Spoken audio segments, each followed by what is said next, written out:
All right, buckle up for a deep dive. Yeah. We're tackling the story of Red Bull. Red Bull. It's a wild ride from like a Thai energy drink to a global, what a global icon. you Yeah. know?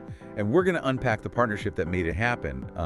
Okay. It was between Shaleo Uvidia, a Thai entrepreneur, and Dietrich Mateschitz.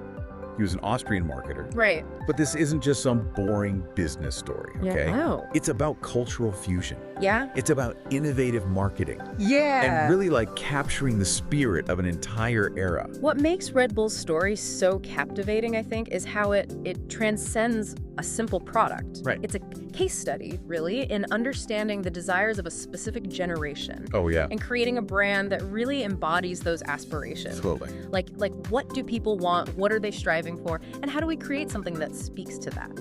Yeah, and it all starts with Shaleo Uvidia, Okay. born in Thailand, humble beginnings, no formal education, but crazy sharp mind for business. I mean, this guy started selling fruit, then became a bus conductor. Wow. Just goes to show you, Yeah. street smarts and real-world experience Yeah. can be just as valuable as some fancy degree.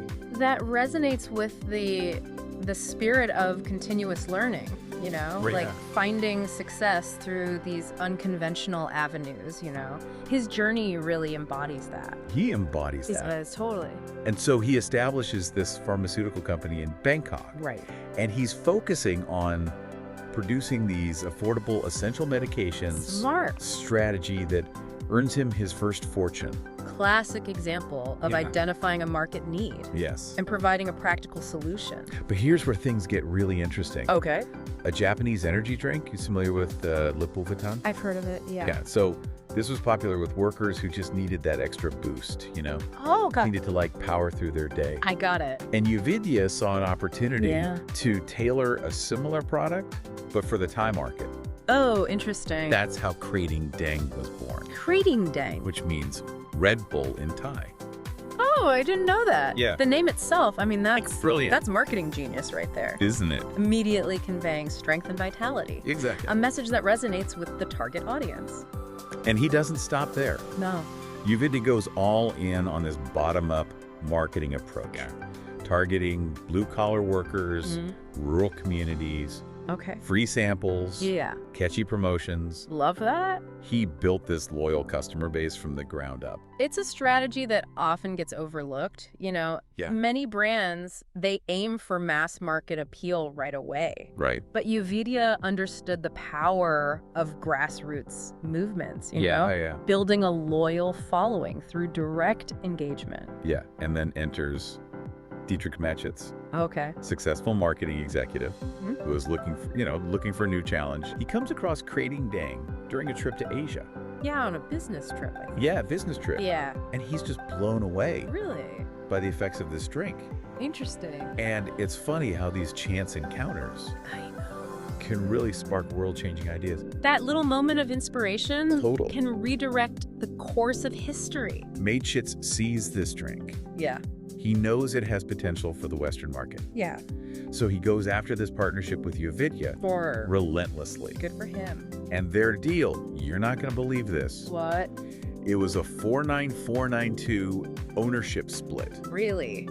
Uvidia's son holding that remaining 2%. Huh, that split's significant, Yeah. Because Mateschitz recognized and respected Uvidia's success. It was about partnership. Yeah. Absolutely. Not a takeover. Not a takeover. Right.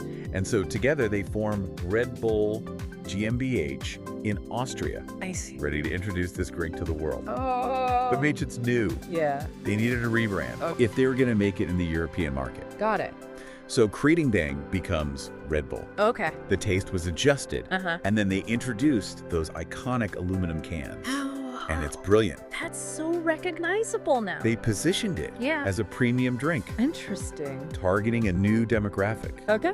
young adults and students. Yeah, so this marked a crucial shift It did. from just a functional beverage to a lifestyle brand. It became a lifestyle. Exactly. Mateschitz was tapping into this generation that was embracing this work hard, play hard mentality. It's so true. A generation on the move, Yeah. craving experiences, pushing boundaries. And so let's talk about Mateschitz's marketing genius. Yeah. I mean, this guy, he sent out those Red Bull cars those things are iconic. The Red Bull girls to universities, sponsoring parties, creating this, like, undeniable buzz. It's all about associating Red Bull with this youthful energy, excitement. That's what he wanted. Exactly. And he also partnered with bars and nightclubs. Smart. Introduced Red Bull as a mixer.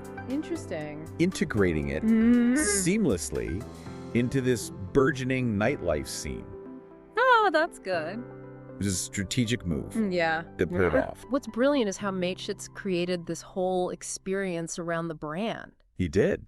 You know, it wasn't just about the drink itself. It was about belonging to something. Right. The shared energy, a certain lifestyle. And that's what people wanted. Exactly. They wanted to be a part of it. And he gave it to them. Yeah, and he understood that context is key. Yeah. By aligning Red Bull with specific social scenes, Right. he created this association that went beyond just the product. It wasn't just a product anymore. Right. It was an experience. Red Bull became part of the experience itself. It really did. Yeah, smart. But the story doesn't end there. Oh, no. In the 1990s, Red Bull makes a bold move, Okay. sponsoring extreme sports. Strolly, what seemed like this niche market at the time, turns out to be a total masterstroke. Interesting. Events like the Flug Tag, with those hilarious human-powered flying machines. I've seen videos of that. It's crazy. It's amazing. That's wild. It perfectly encapsulated Red Bull's image, don't you think? It did, yeah. Innovative, daring, and like a touch of humor. Absolutely. It was aligning with something so visually captivating and adrenaline-fueled. And they gained massive exposure while staying true to their brand identity. It was also incredibly cost-effective. It was compared to traditional advertising. So smart. Yeah. But then came this pivotal moment. Okay. The Red Bull Stratos project in 2012. Oh, wow. Yeah.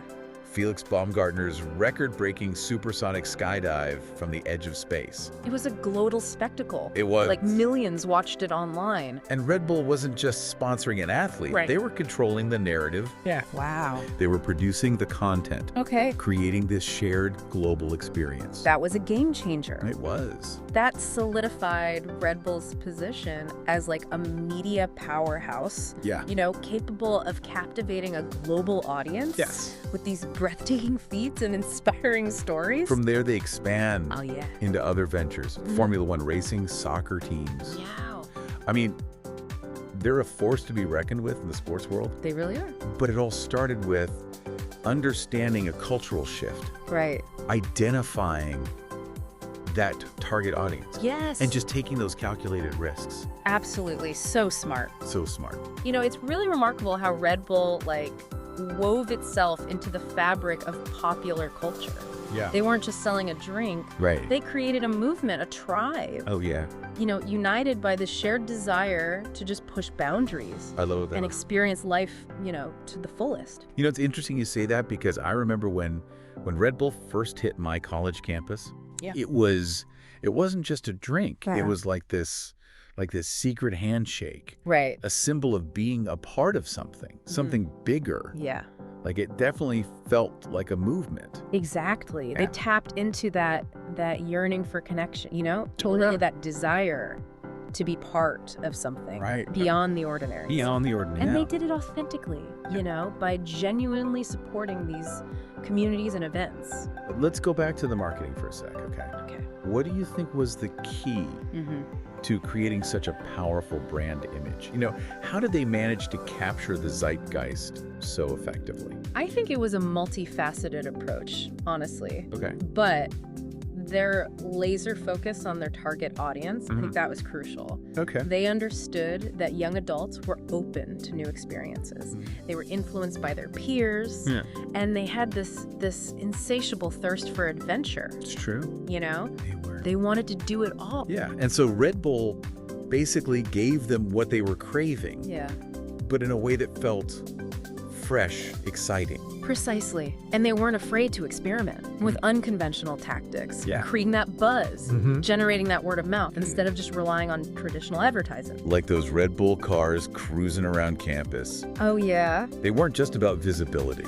No, they were about creating a feeling. Right. An association. An association. With it was like they were saying, hey, we get you. Yeah. We're here to fuel your adventures. Exactly. And they backed it up.